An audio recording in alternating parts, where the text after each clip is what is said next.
What's up, everyone? Today we got Jeff. He's a communication expert.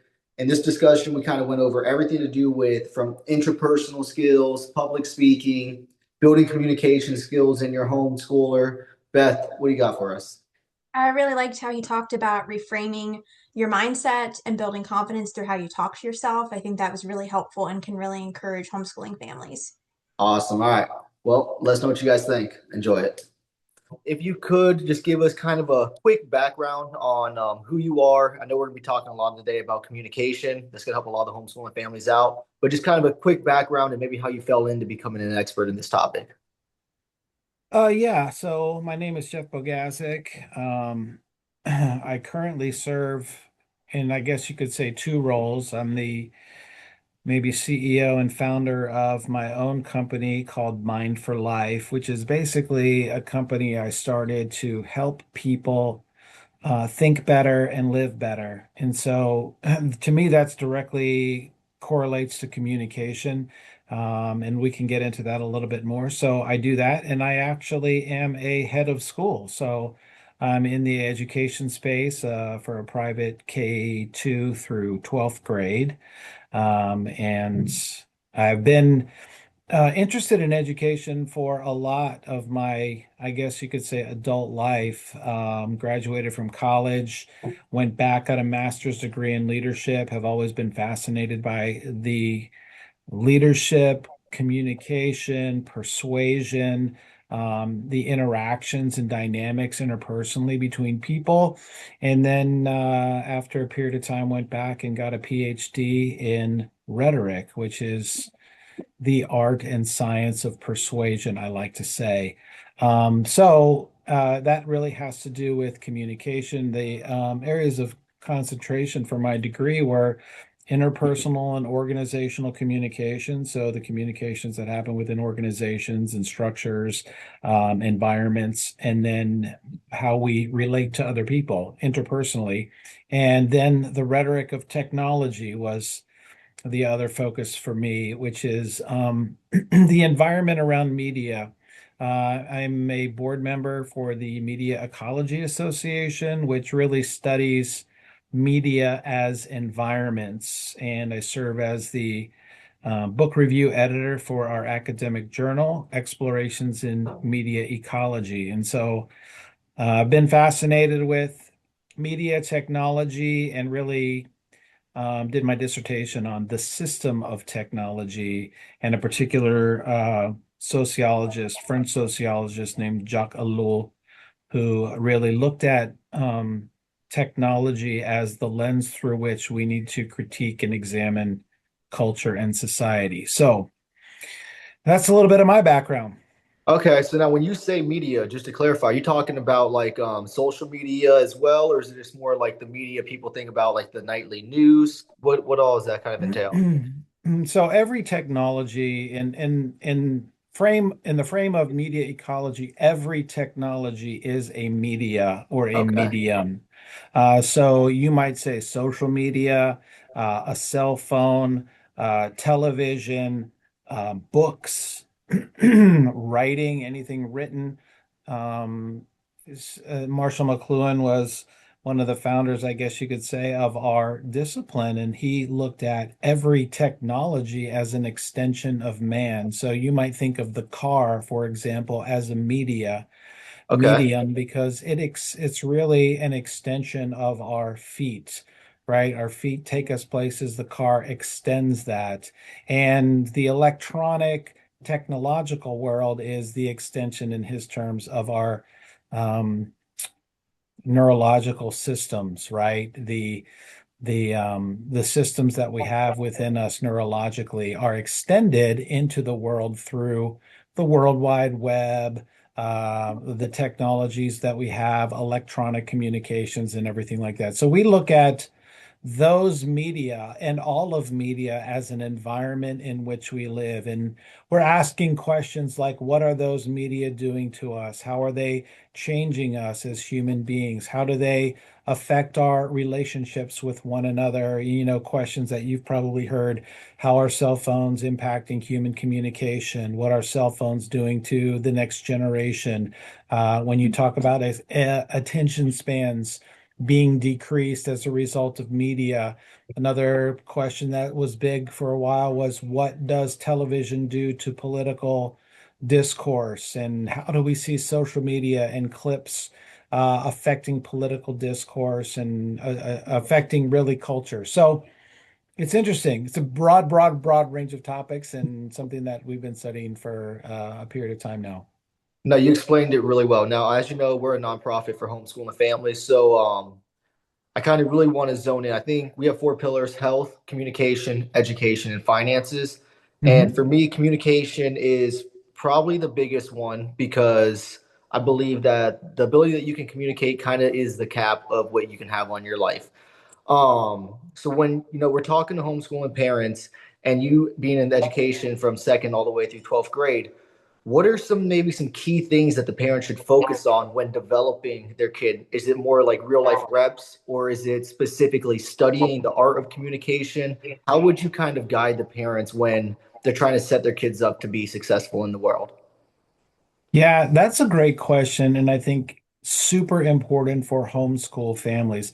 The home I have my brother-in-law and his wife. They homeschool their daughter, and homeschool is great and has some high pros for families that are looking for a specific style of education. But like any educational curriculum, and when I say curriculum, it's like the entire environment around the education system. There's some things that some curricula do better than others. And one of the things that I think is very challenging for homeschool parents is communication, because communication is really, and I think you said it very well, David, it's kind of the lid on which everything else in life hinges, right? You only will go as far as you are able to communicate with someone else. And communication is really how we negotiate our relationships with people. It's really how we navigate the world. We do not live in a hermit world where we can just kind of go and be by ourselves.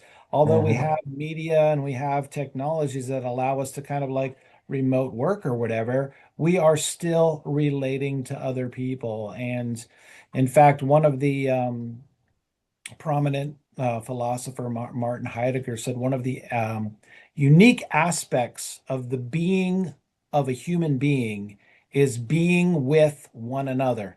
We have, as human beings, that aspect of what it means to be human, that we are being with one another. We live in an interpersonal world. We have to relate. And when you are in a school, you are forced into a culture and environment where you are having to get, like you said, real world reps in dealing with people that you have conflict with, or that you don't agree with, or that you have to do group projects with, and you have to work towards a common goal. And over time, you start to learn those skills, and those skills are essential, I feel, for success in life, because not only do you have to relate with people at work and work together and work towards common goals, but you're eventually going to have a spouse, a boyfriend, a girlfriend, you're going to have children, and you need to know how to relate to those people. And communication is how we relate. And so being intentional about teaching kids those skills. Of course, it's great to be able to get up and make a great speech and give a great presentation. And I remember back to when I was teaching at the university, my professor said this. We were teaching speech at the time, and I was teaching interpersonal communication at the time. And his comment to me was, interpersonal communication should be the required communication course for every college student, because you have to relate to people. You Mhm. work with them, you need to figure out how to handle working with them, how to motivate them, how to deal with the conflicts and everything like that. So, that interpersonal communication is important. And in homeschool contexts, it's difficult to get the real world reps because you're homeschooled. Now, a lot of homeschoolers participate in, those co-ops, and they do groups and things like that, which are great, but it's not quite the same as being in the lived environment that 7 hours, 8 hours a day at school gets you. And that's a harsh environment sometimes for kids. And so I think it's essential on schools in those situations to be able to train kids and walk with them and manage and help them to learn those communication skills. So in the homeschool environment, I think the essential aspect is to put your children in positions where they have to relate to people. They have to learn how to communicate and relate to one another, because that's really successful for the long-term future. And eventually, you learn it, but um, some of the contexts that students are in, and some parents use homeschooling as a way to remove their children from those environments. I think that's harmful.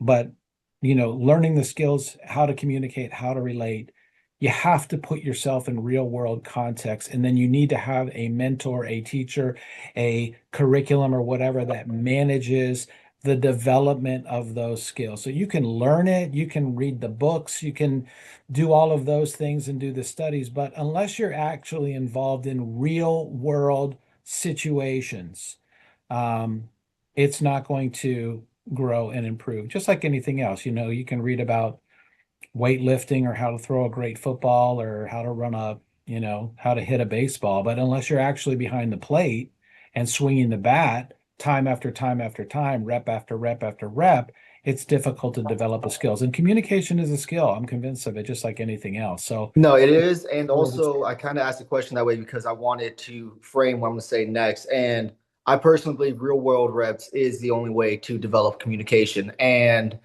like you said, you can't learn to swim by reading a book. You can read all about it. You get thrown in the pool, you're going to sink to the bottom. You need to put in the reps and understand and actually work through it yourself to figure it out. Now, something my parents did when I was homeschooling, and the way we can kind of correlate this is any disagreement I had, any kind of problem I was having with somebody else, it was on me to solve it because we didn't have every single day reps. So every single one was a great learning opportunity. So whether I had a problem with a parent that was, or a problem with another kid, it was on me to go handle it, talk through it, figure out the way to get around it. So that way I was put into those situations.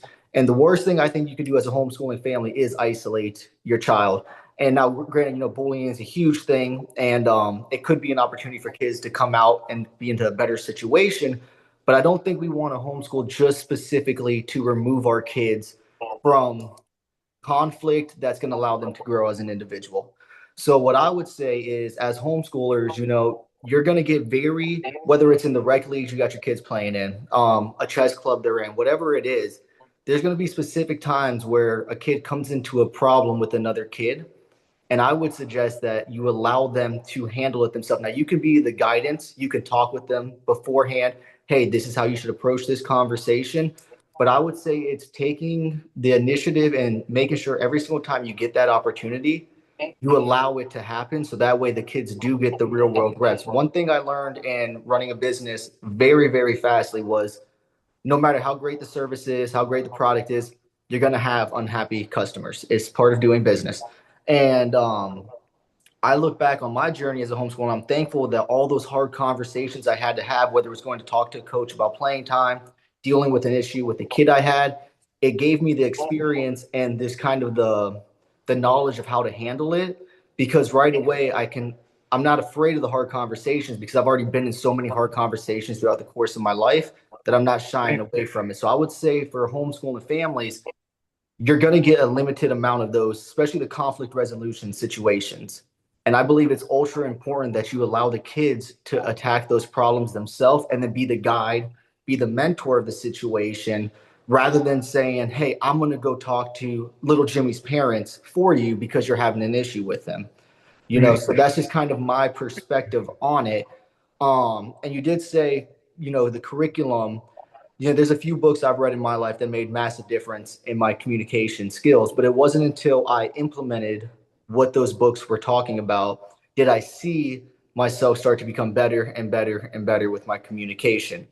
Is there any kind of pushback or anything you want to say on those points right there? Is there anything you You want know what? to? No, I'm 100% in agreement with you on that. And the same challenge is for kids that are in school where parents want to, They call them now the snowplow parent, where they just blow every obstacle out of a child's way instead of helping them and guiding them and helping them into learn. How did your parents uh, give you and provide you with the skills? Did they just throw you out there and said, go talk to the coach, or did they kind of give you any guidance and, here's what you should say and tell me how it goes and let's revisit that?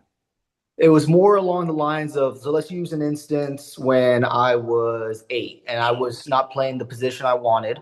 And I had to go talk to the coach, and it was more of a discussion I had with my pops beforehand, which he just kind of had the conversation with me of like, okay, do you think you deserve a chance or an opportunity to play there? He framed it too very well, saying, "Look, at the end of the day, he's the one that writes the lineup. You may have to suffer this consequence." But it was more of him just giving me the encouragement to have my voice and go talk to the guy in just a one-on-one conversation. It's not me screaming at him saying, "Hey, I want to be Hey, playing here," but it was more saying, "Okay, well, why do you think you should be playing there? What do you see? What could you bring if you come there? How do you think that is going to benefit the team if you get an opportunity to play there?" So it was more him framing the conversation for me beforehand, but then also hey. allowing me to go out and be nervous to go approach my coach at a young age, being able to understand like beforehand what's the mission of this conversation, and then also him setting the guidelines of, hey, like at the end of the day, he's the coach, it's going to be up to him, but you shouldn't be afraid to go talk to him and tell him why you believe that. um Yeah. and it was something that throughout my life, whether it was issues with other kids, I guess it would be more the conversations we had beforehand. And they never really said, like, hey, I want you to start it off like this, or you should talk in this tone or this matter. It was more like allowing myself to have a dialogue with them to get my thoughts Right. out beforehand, and then them giving me the opportunity to go handle it. Sometimes it went really well, sometimes it didn't go well, but it was also them to come back to them at the end and say, okay, this is how it went. And then he could say, oh, well, did you mention this like you wanted to? No. Okay, well, maybe you should, next time get your thoughts and everything you want to say kind of situated. So when you do approach a situation, you're not leaving things out that you wanted to.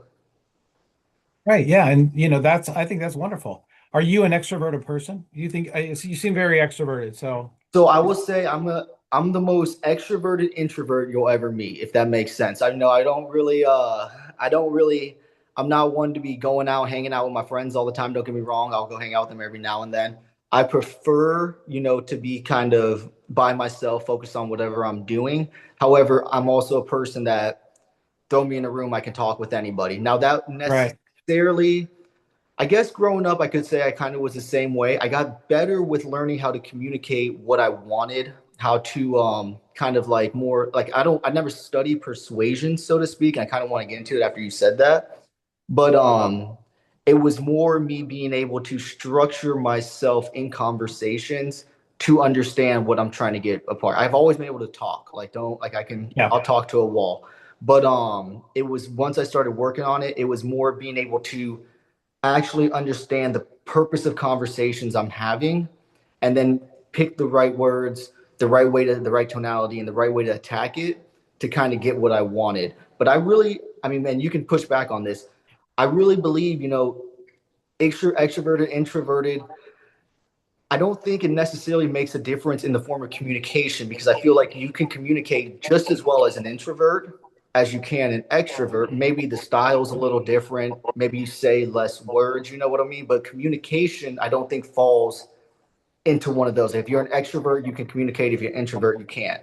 And like I said, feel free Oh, to push yeah. back on it. No, 100%. I 100% agree with you on that. Communication skills don't depend on whether you're an extrovert or an introvert. And I would say it this way, both extroverts and introverts have obstacles in their communication. Some people that you might say would be considered extrovert, they're very comfortable communicating with people, walking up to people. They get energy being around other people. That's to me not environmental, whether you're a homeschooler or in a social environment or anything like that. That's a personality.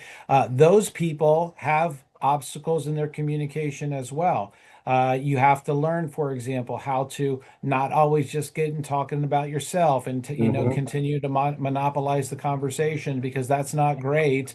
And that actually turns people off. Whereas somebody that may be more introverted has difficulty grasping and getting a hold of the courage to go up to somebody they don't know and walking through their insecurities and engaging someone in a conversation. And they don't possess the skills on how to talk and how to engage someone and how to ask questions. So communication is a skill I think that can be developed whether you're an introvert or an extrovert. And again, just because you have less fear about approaching other people and you can talk to a wall doesn't mean that there's not things that you have to overcome in communication. Similarly, everybody deals with their own weaknesses and struggles. So I think you hit the nail on the head. Some of the difficulties sometimes for homeschoolers is that they may they may not have the skills and the comfort level to be able to go up and talk to people. And when you're in an environment that kind of like protects you from having to deal with those things, those kind of start to get embedded as habits. And it's difficult to break over those habits. Other people that are in a homeschool context, they're in baseball, they're doing everything, they're talking to people, they know how to do it. The problem there is recognizing the norms of interpersonal communication with other people and not being a conversational narcissist and not monopolizing. So, there's skills that can be learned. And what I think you talked about, which is super important, is that regardless of where you are, you took it upon yourself to start to learn what's good, how to Hmm. communicate, what I should be saying in my sentences, when I should not be saying as much, and so that's like really a self-awareness piece.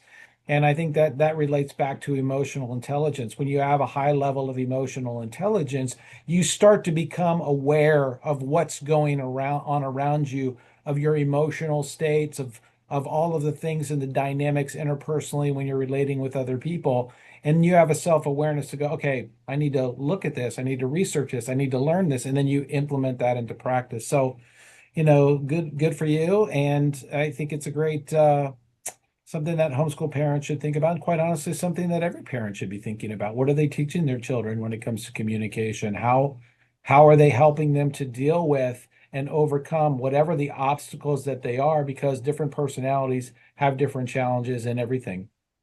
So let's kind of stay on this topic then. And one of the greatest skills I learned was learning to ask questions to other people about themselves. There's a quote people like to talk about themselves. And that was probably the thing that helped me the most because, like you said, I could talk, but then the conversation really wouldn't go anywhere. Once I learned to actually open up and ask questions, that open-ended questions, dive deeper into what things you're talking about, is when I really kind of, I would say, was able to take it to the next level. But with the homeschoolers, because now again, we don't have the 7, 8 hours, what are things that they can do when it comes to developing these skills in the sense of pushing for more real life reps? Now you're gonna have the grocery store trips, all the extracurricular activities, of course.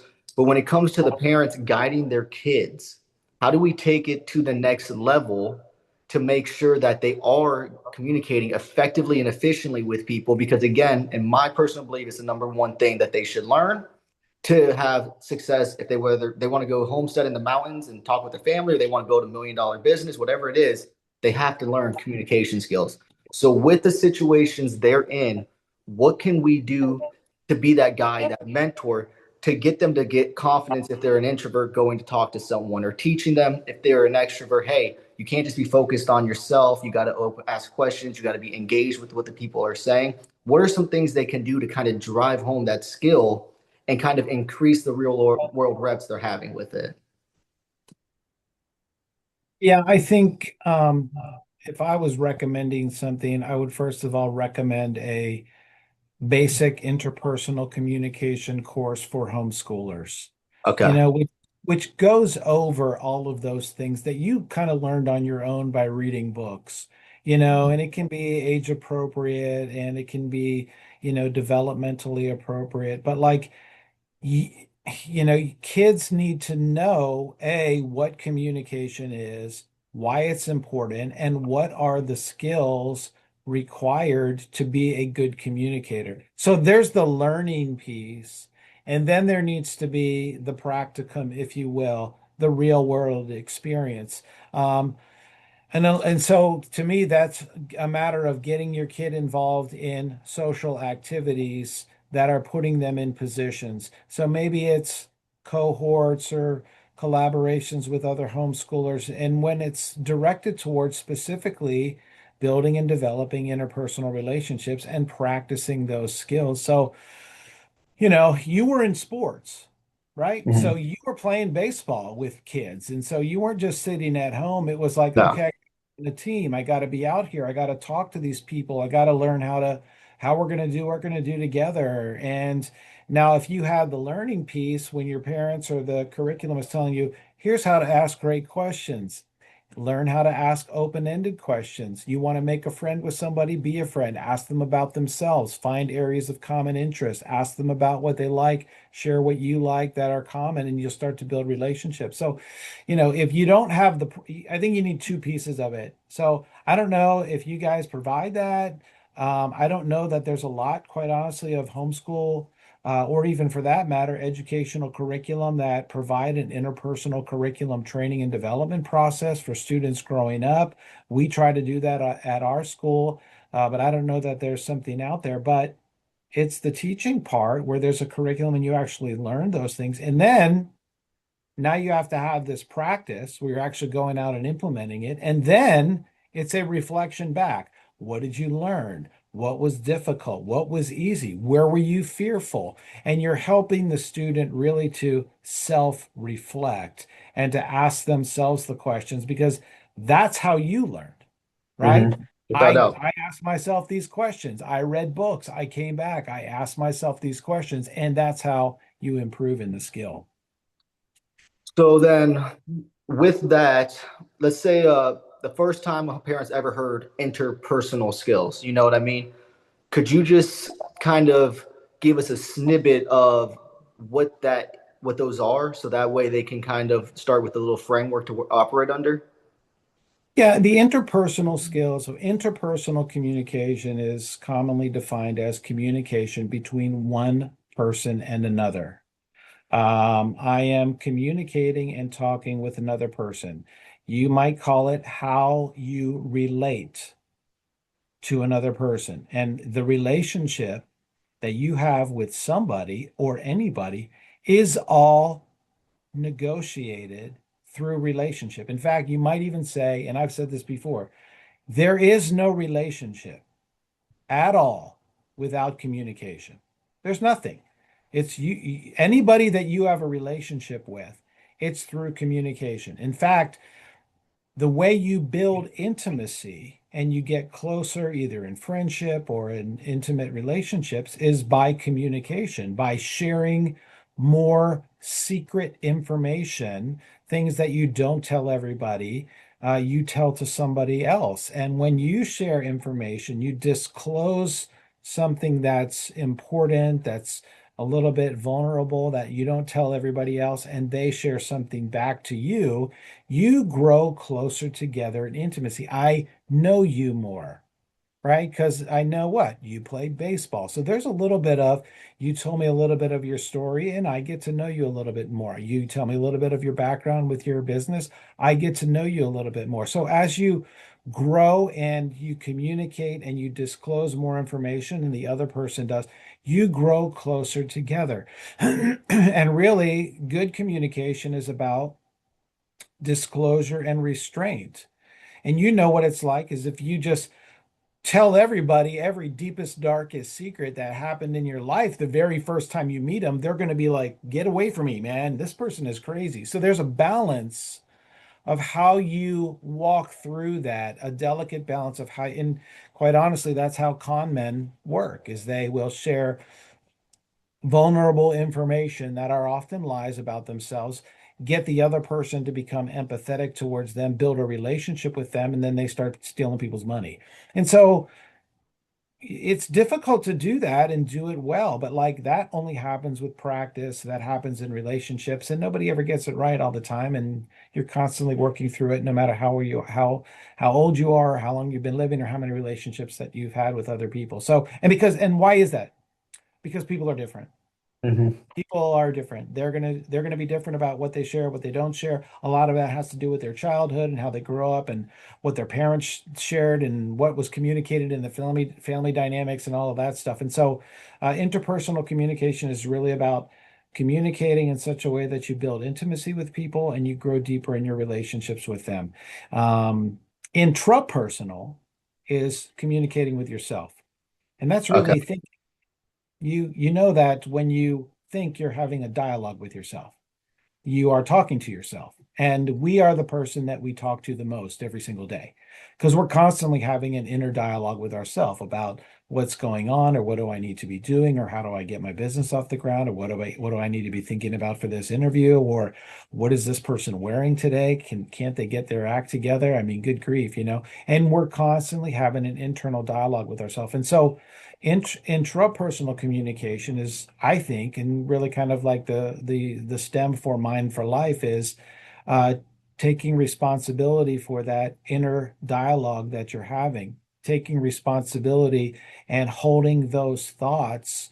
And thinking about those thoughts. You might call it metacognition. It's thinking about the way that you think. It's really I would call it interrogating the internal dialogue that you're having with yourself, right? You're asking questions about how it is that you're thinking and what the words are and what the sentences are and what the narratives are that you're communicating with yourself. And so that intrapersonal communication, how we communicate, then there's group communication, we might call it small group, which is this.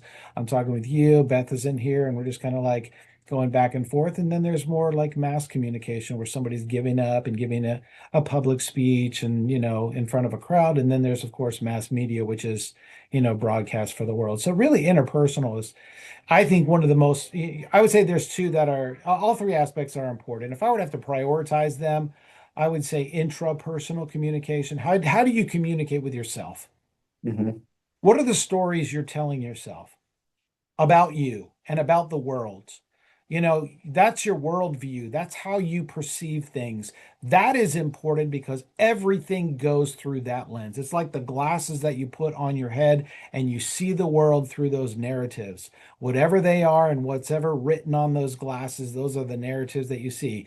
I'm a victim, or everybody hates me, or no one likes me, or I'll never be successful in life, or I have a hard time dealing with this, or I never finish the things that are important.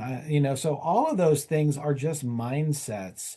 And really, it's that intrapersonal communication. Number two, I think, is your relationships with other people. So it's the interpersonal communication. Do you know how to relate to other people in ways that are constructive and productive for relationships? Because a lot of people don't do that. And they wonder why their relationships are catastrophes, that every relationship they get in ends bad and they can't seem to get it together. Well, why is that? Well, partly it's because you're telling yourself things about that relationship that may or may not be true because you're thinking those things. And number two is you just don't know how to relate to that other person. It's always like you're getting in conflict. It's always like, I'm going to argue with you. I don't care what it is. It's always like, I'm not going to take responsibility for my own actions and be transparent and be vulnerable. So, and then of course, like the presentation skills, I would say would be next is getting a presentation, giving a good speech, communicating to your team if you're in a job or in a business or in a leadership position or whatever it may be. No, and I think that's the perfect. And when you were talking right there, I kind of had a flashback because when I dual enrolled in high school, so I went to college my junior year, and I took a speech class. And I've always, like I said, been able to talk. However, when I was talking in front of 30 more people up there, I had like my eyes were tearing up, my armpits were all like sweaty and everything. So kind of staying on that.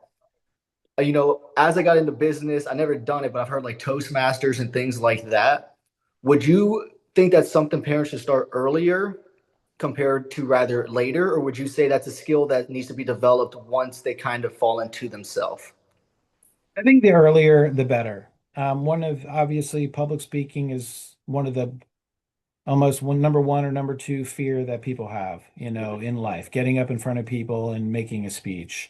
And so, like, of course, public speaking is a learned skill. Okay, Hmm. you can learn how to do a good job. You can learn how to give a great public speech.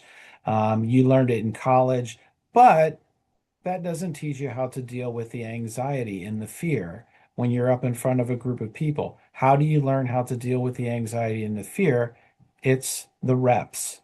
The The reps. more you do it, the more you start to feel comfortable doing it. If you're having to give a speech, once every year, you're going to be afraid. But if it's now 3 times a week, over time, you start to get more comfortable. You don't think that everybody's looking at me. And again, you frame that experience through your own internal dialogue.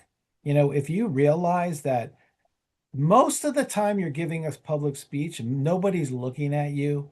Nobody's thinking about you. They're thinking about, when is this going to be over? When can I get lunch? What am I doing next? They're not going, oh, look, some people are, but the majority of people are in their own worlds. And I've said this on a video, nobody's thinking about you. We walk through life, the lead characters in our own story, right? Hmm. And that's how we go. We're the lead role, but everybody else is walking through their life, and you are not the lead role. In fact, you aren't even a main character for most people. You're on the sideline. You're the non-playable character, the Yep. NPC that just is in the restaurant when everybody walks by, and we think, oh, they're all looking at us. Nobody is.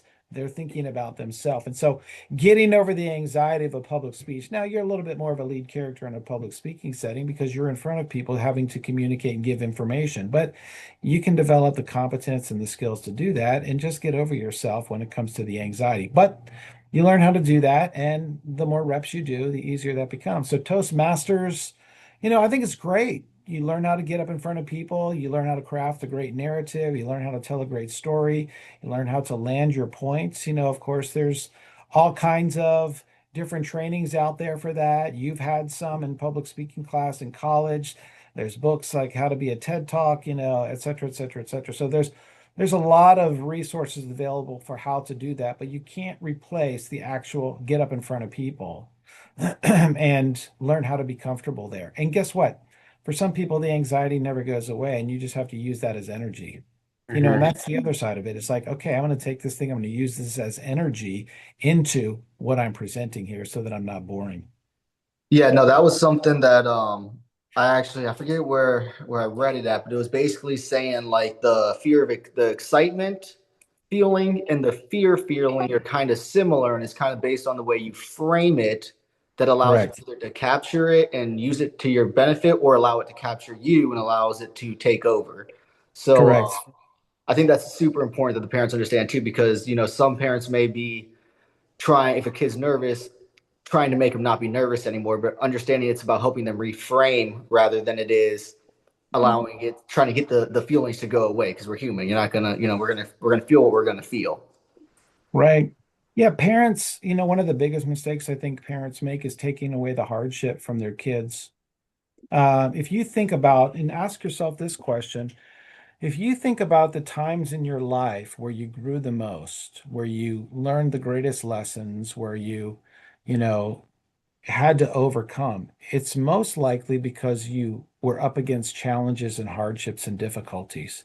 And it's through the difficulties and the hardships and the challenges in our life that we grow and we become stronger people, better people. We learn how to overcome those things and we get better.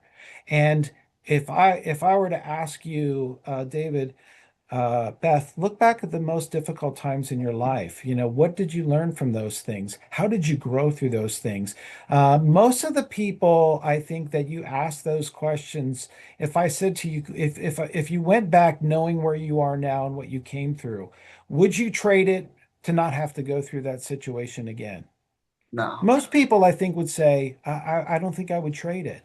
And it's those things in our life that make us who we are, that make us stronger. And yet, what parents are doing is they are taking those growths and strengthening opportunities in their kids' lives, and they're taking them away from them, and they're preventing them from becoming their most authentic and best selves by taking away the difficulties. Now, you're not going to take a 3-year-old and throw them into, catastrophe or disaster. Of course, there's developmentally appropriate opportunities, but like that to me is like the secret of a great parent is knowing how to put their child in a position and handle the difficulties and challenges and things that, maybe they don't even overcome, the hardships that they just have to wrestle with and deal with, because that's what life is.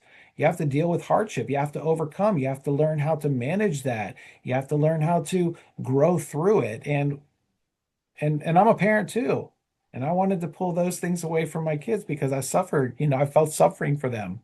I felt I can't bear to see this poor little child have to deal with these things. And so I get the emotional and the sentimentality of it, but like really parenting is to me an aspect of letting go. You have to let go of your children so that they're going to be functional adults and have to live on their own and deal with the world at some point all by themselves. And how do you do that over time? And I think that's even more important for your community of homeschoolers because you're with them, Mhm. all day, every day. And you can take away the hardships, you can take away the difficulties. But, sometimes you got to sit them at the table there in their classroom and make sure they do their homework and let them get an F, or something like that. And you have to respond to that, and deal with that. So, No, I think you said that perfectly, honestly. You put that beautifully. Now, I want to kind of go into the two books. And the first one I want to touch on, I'm guessing now the books, are they meant for kids? Do they have, is it, an adult can read it, I'm sure. Is it specifically designed for the kids? How are they, like, especially this how to command respect in any conversation? Like just oh, that's a digital course. a digital course. Okay. Yeah, it's a digital course that somebody can take that really deals with, I would say, from a leadership perspective, there are certain things that we as human beings look to and expect from people in leadership positions. We want people, my philosophy of leadership is this. You might think you're a leader, but if no one is following you, you are taking a walk. Okay. There is no leader without followers. And how do you get people to follow you? Well, how is it that we follow people? We follow people who we think have good character. That's always been a trait that people, virtuous people, we respect those people, we admire them. We follow people who are charismatic, they're likable. We like them actually. They're not a tyrant. They draw us to them. They don't push us away. We follow people who are competent. That means they're good at something. We follow people that can communicate well.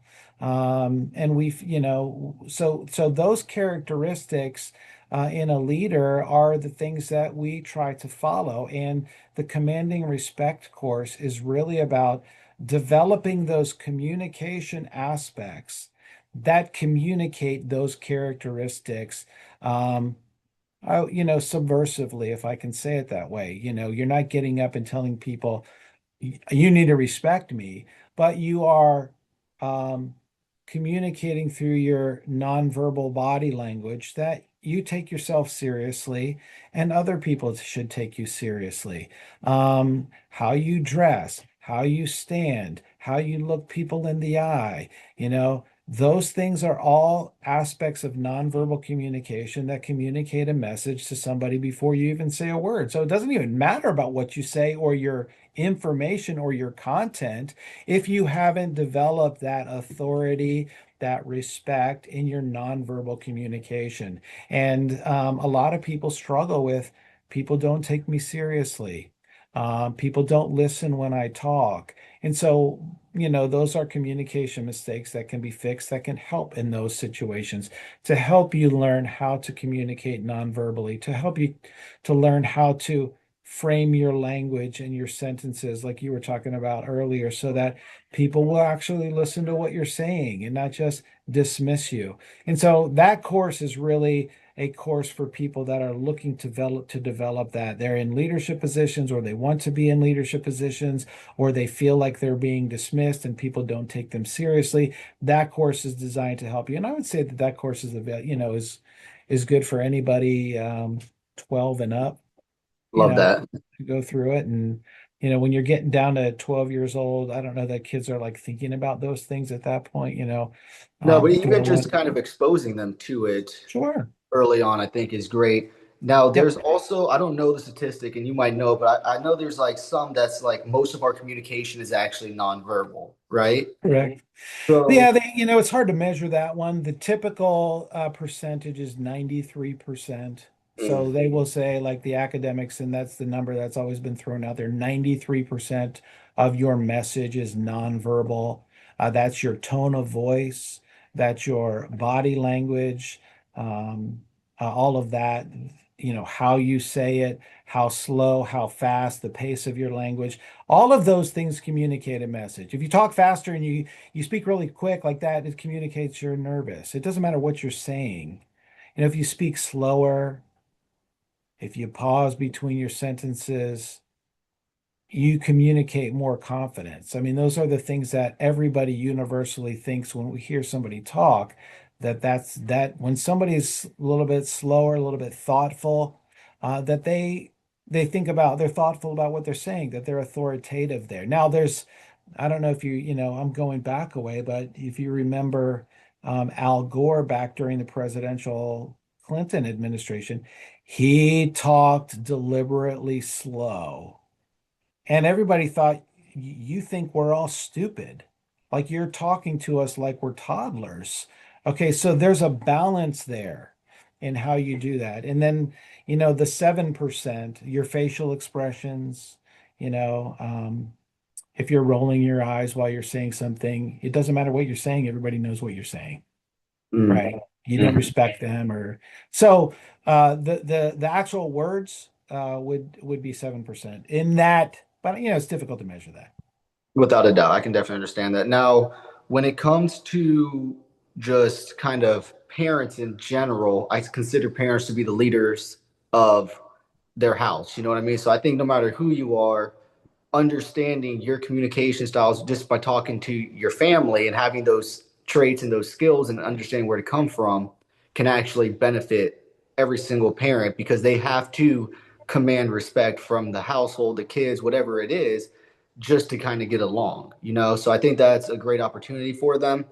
Um, and then also something you said kind of reminded me. I know that I forget when it was, but my dad told me that the angrier you get, the quieter you have to talk because if you're just kind of screaming, yell nothing, but if you're talking more quietly, people are going to tend to listen more, even if you're just bringing down your tone a little bit.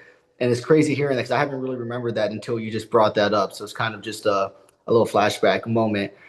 When it comes to the other digital course, it's the 25 up communication.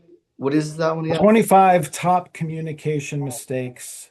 I think I titled it the 25 top communication mistakes, or the 25 top communications mistakes that smart people still make.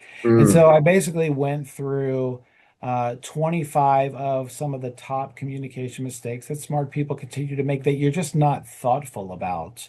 As an example, using jargon in the wrong context, where you're using language to make yourself sound smart and people don't know what you're talking about. When you use verbal pauses in your language, people, you don't sound serious. And there's a lot of people that have those habitual communication patterns. And they're not always easy to overcome because they're just habits of things that we've done all of our time. But like becoming aware of them, you don't sound as serious when everybody's counting. You're giving a speech before your team and before your business and your organization. Nobody's paying attention to what you're saying. They're just counting how many times you said in the last minute, So, that really hurts your message. if you're trying to communicate something, motivate people or motivate a team, and everyone's just looking at each other holding up, yeah, we're at 7 and it hasn't even been 10 seconds. So there's communication mistakes, and really it's drawing the awareness that people have to the things that they may be doing unintentionally, that they can correct and become better in their communication with other people.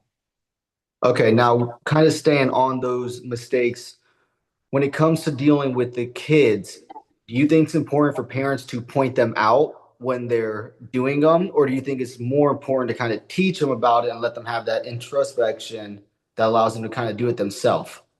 Yeah, I think it's a good question. And I think it might be different for every student, because some students, like, you know, kids at different levels develop the things that are important to them. And some kids early on will start to go, yeah, I want to focus on my self-improvement, you know. And there's other kids that they don't even know what that even means until they're like 18 years old. They're just so focused on other things and stuff like that. So I think it's a good thing for parents to kind of like educate and draw awareness to things, but you've got to guard against, hey, you just did that. Hey, you just did that, nitpicking. And there needs to be a progressive opportunity for self-reflection over a long period of time, because just nitpicking somebody every time they do something wrong or commit one of the quote unquote communication sins, that I don't know necessarily that that actually works. And sometimes that may actually prevent that, because kids will rebel against quote unquote nagging and things of that nature. So, how do you take a student through that course? How do you then, I've got in that course, I think I've got assignments for people. I've got a whole self-assessment and a peer assessment for people to kind of go, where am I on these things? I'm not even aware of it. And what the assessment is there to do is, because you might think you're good at something, whereas when you ask your best friend, they think you're terrible, right? When you talk about, and so like it's a blind spot. There's a thing in sociology, I think maybe psychology, called the Johari window. I don't know if you've ever heard that, but it's a schematic that details how we think about ourselves. And there's 4 windows to that. And number one is what everybody knows about us. Number two is what we know about us that we don't tell other people. Those are the things that we keep secret. Number three is what other people know about us that we don't know about ourselves. That's called a blind spot. And number four is what other people don't know about us and we don't even know about ourselves. You're the unknown, because we haven't gone through life experiences for whatever it may be, so nobody can know that. So the assessment is there to help you recognize your communication blind spots, the things that you might think you're doing well. As an example, you might think you're not a conversational narcissist. Conversational narcissist is someone who has the uncanny ability, no matter what anyone else says, to bring it back to them. And the conversational narcissist is the person that asks you a question, not because they care about you, but because they want to tell you about me. Hey, where did you go on vacation this summer? By the way, I went to Italy. Because they want to tell you the story of Italy. And so people may not even know that they have those habitual patterns. And the assessment is there to try to give it to somebody else that knows you, that can tell you where you are, and you kind of get some data on where your blind spots are. So, and again, the course is really about drawing awareness to where you're not doing well and putting you in a position to address those mistakes and do a better job of communicating.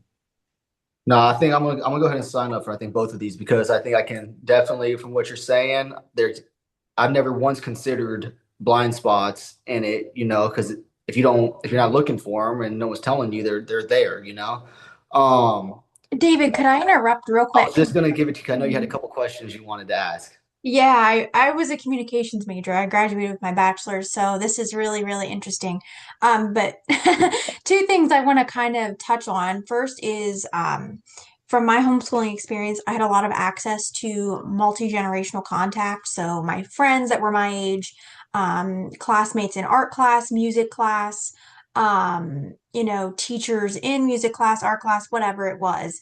So how do you kind of recommend that parents use homeschooling as a tool to work on multi-generational contact. So homeschoolers get the ability to communicate with all different ages, all different types of people. Yeah, again, I would say consider yourself lucky, Beth. And I don't know, what the percentage of homeschool people that actually have access to multi-generational people to learn how to relate. Because what you're talking about in interpersonal communication is just learning how to relate to a variety of people. And it doesn't just have to do with generations. Because to be quite honest, there's some people in the older generation that have no idea how to relate to kids.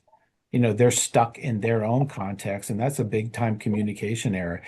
So, putting yourself in a variety of different contexts where you have to relate to other people. And I would even go so far as to say internationally, like we know how to relate to people in our local community or in our country or something like that. But like other people come from whole different backgrounds, they've got whole different things. And how do you learn how to relate to them? And you're just broadening your skill-based communication wise when you are figuring out how to relate to a wide variety of different people. And to be honest with you, the more nimble you are at that, the greater your opportunities for success and the greater, quite honestly, your opportunity for opportunity.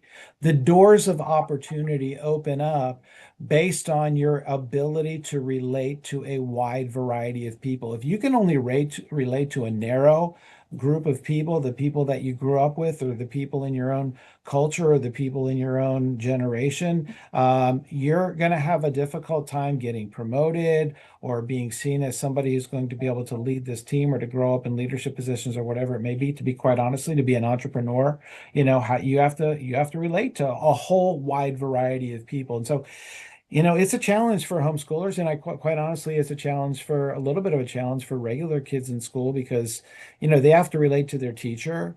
They have to learn how to, as Yeah. we all do, be respectful to people and consider other people and recognize that we're not, the only one in this story, and other people have opinions, and we have to kind of negotiate that and understand that. And not everything we get. Other people have agency in this world and can get what they want. And so it's just, again, like David said, and I'll use the same term, real world reps. You've got to be in positions where you're forced to do those things. And then I always will take it back to there needs to be a, meta communication on that, where you're coming back and say, how was it that you communicated with those people? How did you relate to them? What were the difficulties, so that somebody's learning through that process, that self-reflection.